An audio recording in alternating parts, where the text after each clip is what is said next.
In this lecture, we will once again be dealing with nouns and noun phrases. This is the second part of our discussion on nouns and noun phrases in chapter 4 of University Grammar of English by Randolph Quirk and Sidney Greenbaum. During our first lecture, we focused on some categories, some classifications, and some issues. In this lecture, we will be dealing with the second part of this chapter, dealing with nouns and noun phrases. So let us look at the remaining slides.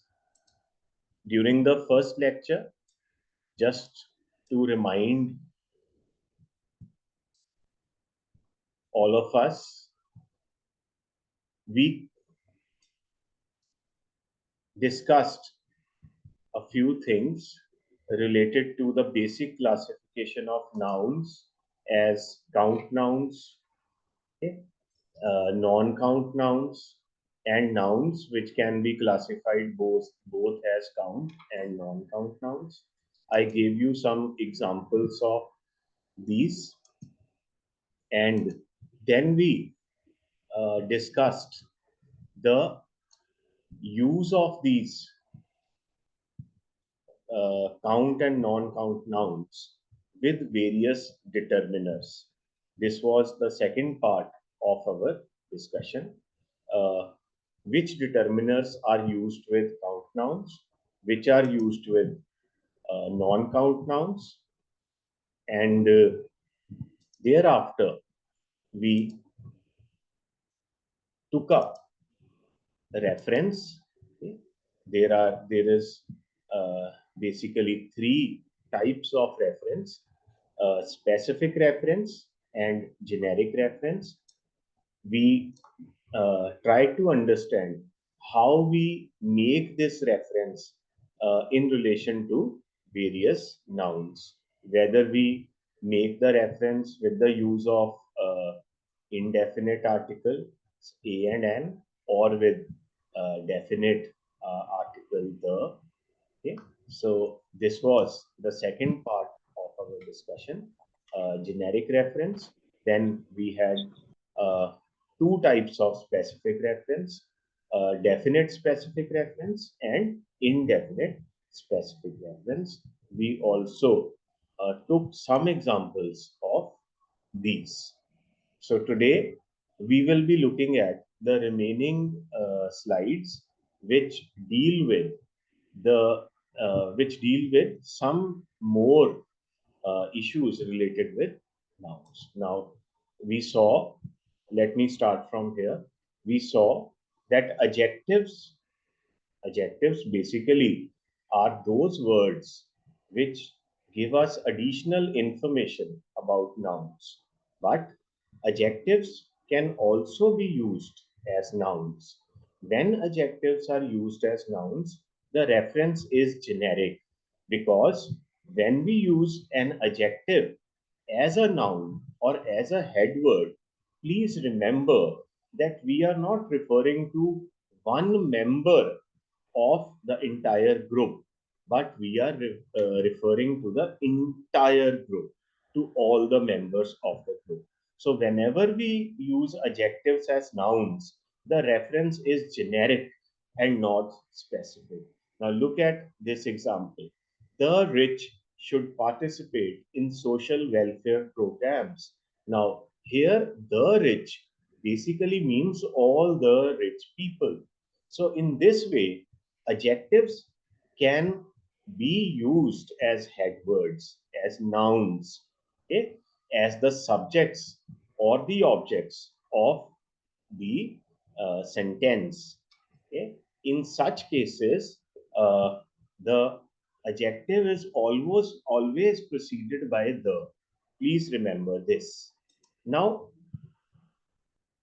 uh, Non-count nouns sometimes occur without any article. In such cases, we say that non-count nouns have zero article. Okay? This happens when non-count nouns are used for generic reference. Okay? So wine tastes good if it is old. Music soothes tired spirits. So in such uses, please note that the reference is generic, not specific. So when non-count nouns, nouns which cannot be counted, are used uh, in this way, okay, they do not carry any article, whether definite article or indefinite article with them.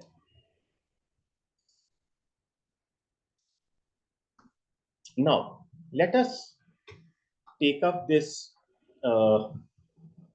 little information about specific reference. Now, we have been in the last lecture also, we talked about generic reference and specific reference. Generic reference, we try to understand, is a reference to the entire group. Okay, lions live in jungles. Now, this is generic reference. Specific reference is reference to one member of the group, one particular member of the group. This is a very important, uh, you know, issue in the entire conceptualization of nouns. So, specific reference is used for three reasons. This is very important. Okay? One, there is an earlier mention. Two, things that are part of our cultural experience are given specific reference, and things and objects that are part of the common experience of mankind. So these are the three. Normally, in traditional grammars, we have a long list which tells us where we can use the. In this group, this issue is discussed in a much more concise manner by listing three reasons for specific reference. Earlier mentioned, for instance, an intruder has stolen a vase from our house. The vase was very expensive. So, in the first sentence, you see the vase is used with a. Okay, but when we use the noun was again, okay, then the reference is specific because we know the was. So one reason for making specific reference is an earlier mention. The thing has already been mentioned. Okay, I met a man. Okay, the man had come from Lucknow. Now, if we have already mentioned a person or thing once, it is entitled to specific reference in the next sentence. Second, certain things which are part of our cultural experience, okay, which are there in every house or every town or every city or every region. Okay, those things which are part of our common cultural experience also are, you know, subject to specific reference. We cook all our meals in the kitchen. Okay, now kitchen is a term which refers to a place of some importance in our common cultural experience. So, in such cases, we can give specific reference to such nouns. Okay? And certain things are unique because they are one of a kind, okay, or they are part not of our cultural experience but of the common experience of mankind. For instance, look at the moon. Okay, now moon is uh, moon is unique. It's one of a kind. Okay, so all the things which are one of a kind, which are unique, and which are part of our common experience of mankind are used or are subject to specific reference. Now, Some common nouns are used with zero article when used in a general sense. So, 2-3 slides deal with this. Okay, I don't know whether this information is useful to you from the examination point of view or not, but as far as journal understanding of English usage is concerned, this is quite important.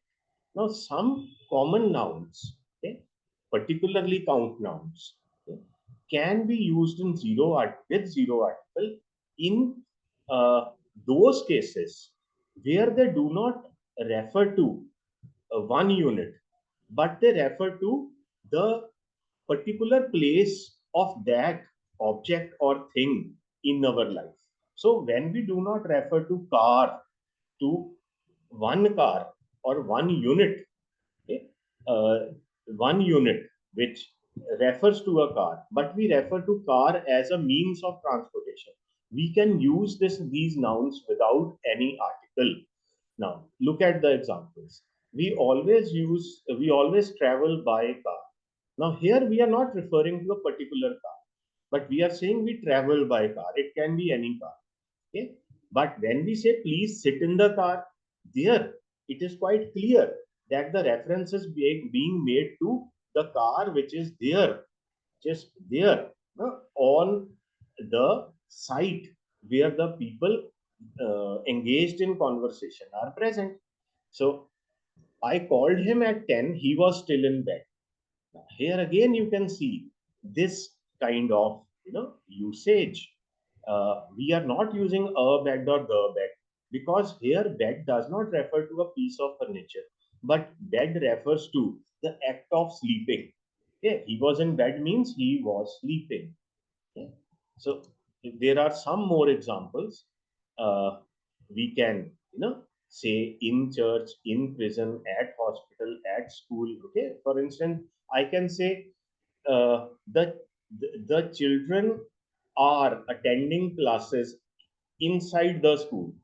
In this case, I am standing outside and I am looking at the building, and I am treating the school as a building and saying that children are in the building, in the school. But when I say children are at school, there I am referring to school as an institution and not as a building. So we can use all these institutions in this way. Okay, in church, in prison, at hospital, at school. Okay, to see, at home, at sunrise, without uh, any definite or indefinite article. I hope this much is clear to you, and we can move on to the last few slides. Now, the last kind of reference, we have talked about generic reference, we have talked about specific reference. There is one more reference, that is unique reference. Unique reference is a term which is used in relation to proper nouns. We know proper nouns are those nouns which are uh, the names, of people, places, okay, people and places, important persons, important places. Okay, they are uh, described as proper nouns. So proper nouns have, we all know that we do not use the with proper nouns. We do not say the Rajan, the Delhi, okay, the Shimla. Okay. So why is this so? This is so because proper nouns have unique reference and no article is used with unique reference. So with personal names, family names, calendar names, that is names of, we cannot say the January, the Holi, the Diwali. Okay, so festivals, months, day, we don't say the Tuesday. Okay? Geographical names, names of continents, countries, cities, landmarks, and calendar names. Okay, these are all included under proper nouns, and they have unique reference, and we do not use articles with them. Is it clear? Can we move on to the last topic, that of variable and invariable nouns? That is the last issue that remains to be discussed. One of you, please switch on your mics and tell me, is this much clear? Yes, sir. Okay, then. Let us move on to the last set of slides, which deals with variable nouns and invariable nouns. Now, when you deal with your question on nouns, you have to describe count nouns, non-count nouns. You have to, then discuss the occurrence of count and non-count nouns with articles, with determiners. Okay, and after that, you are expected to uh, discuss generic reference, specific reference, and unique reference. In the end, okay, there is this classification between variable nouns and non-invariable nouns. Okay. Now, let me first of all explain to you what we mean by variable nouns and invariable nouns. Variable nouns, it is quite simple to understand, are those nouns which can occur both in singular and in plural. Invariable nouns, whether singular or plural, do not have two forms. They will either have singular form or they will have plural form. It's very simple. So, the last classification in nouns is between variable nouns and invariable nouns. Count noun and proper nouns are always invariable. Non-count nouns and proper nouns are always invariables. So, proper nouns and non-count nouns are invariable. Okay, one no one group of nouns, okay, do not have two forms, variable and invariable. In count nouns, we can have either variable nouns or variable nouns. Okay, now variable nouns can have singular and plural forms, so we can have boy, boys. Okay. On the other hand, okay, so count nouns basically, let me put it like this. Proper nouns and non-count nouns are always invariable. Count nouns can either be variable, that means they can have singular form or plural form, okay, and they can also be invariable. That means only singular or only plural form. Now, as far as variable count nouns are concerned, they are the most common nouns. For instance, boy, boys, table, tables, bottle, bottles, phone, phones. Okay, so most of the nouns, count nouns, have both singular and plural forms, and they are variable nouns. However, some count nouns can also be invariable. That means they have one form, either singular or plural. Look at this: cattle, okay, and scissors. Okay. Cattle always occurs like this. Okay. It is treated as singular. Okay, and scissors also is a summation plural. That means it is the name of a tool, an implement, okay, which is used with s. So plural invariables are of three types.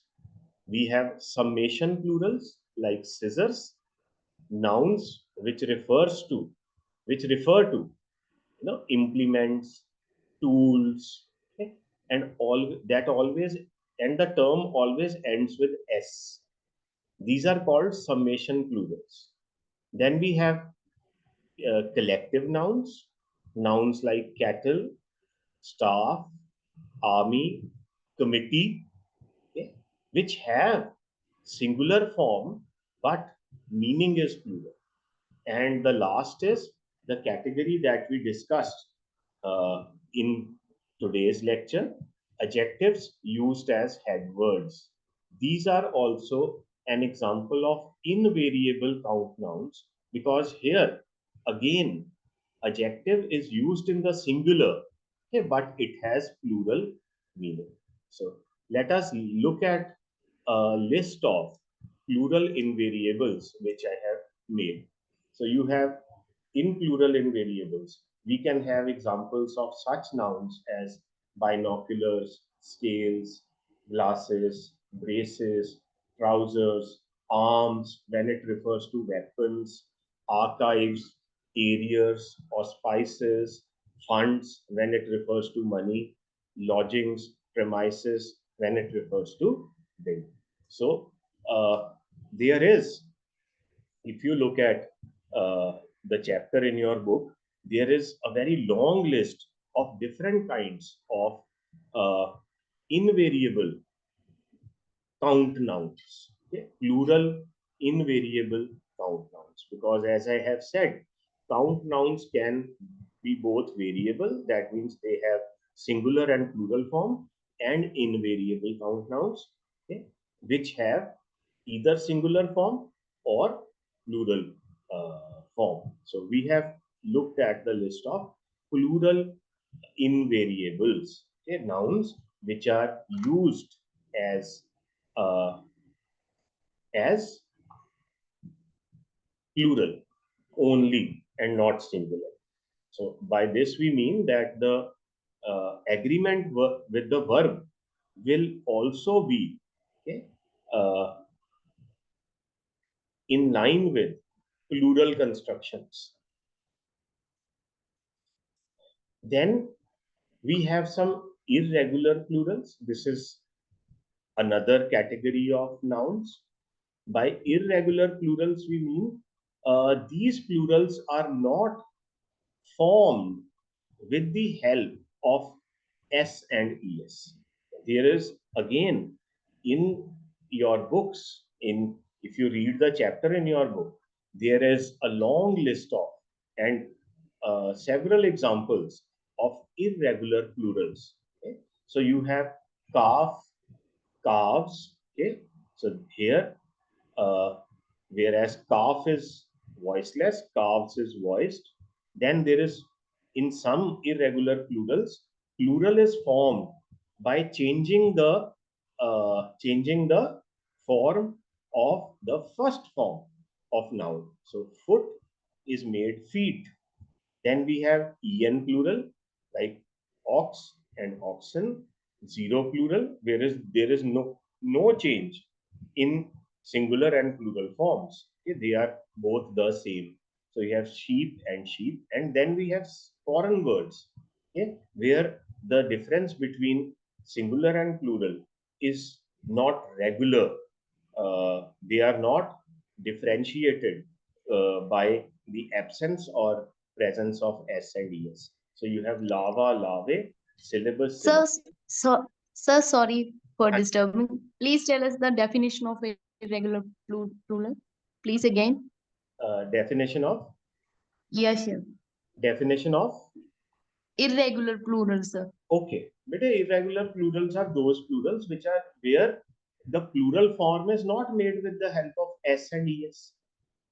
In regular plurals, the plural form is derived by adding S and ES.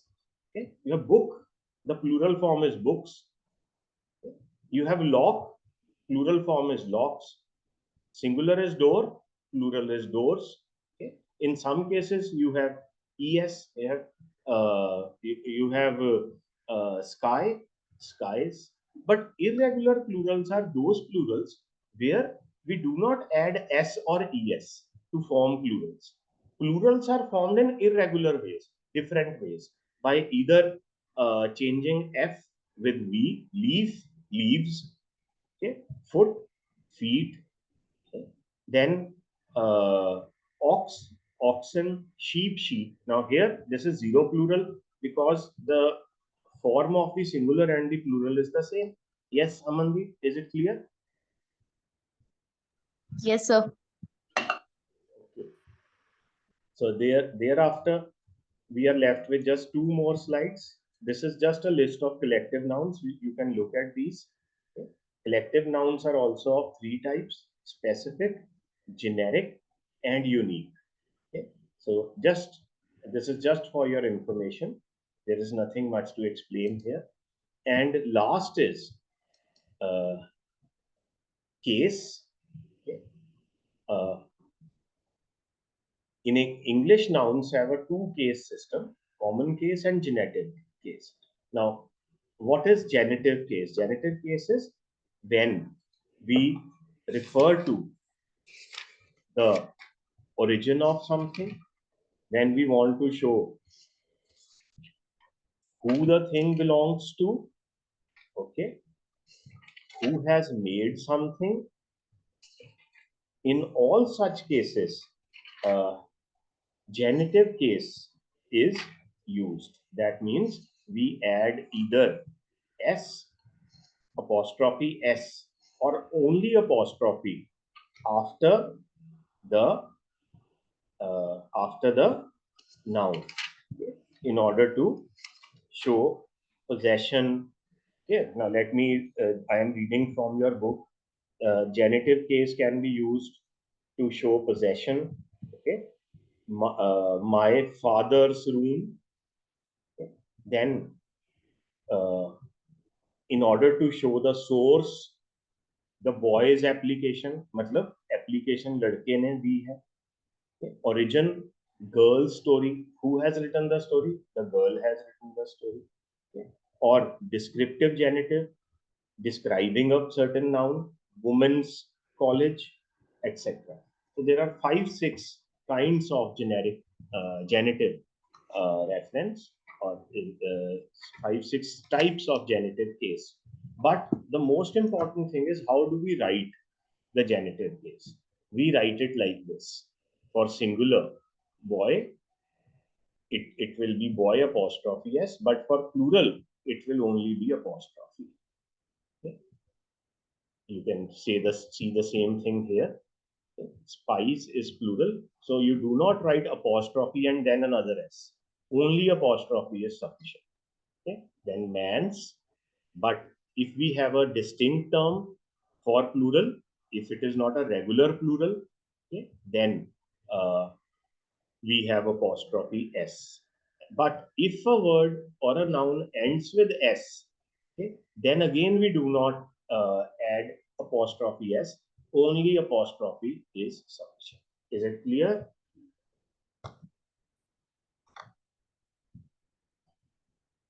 Yes, sir.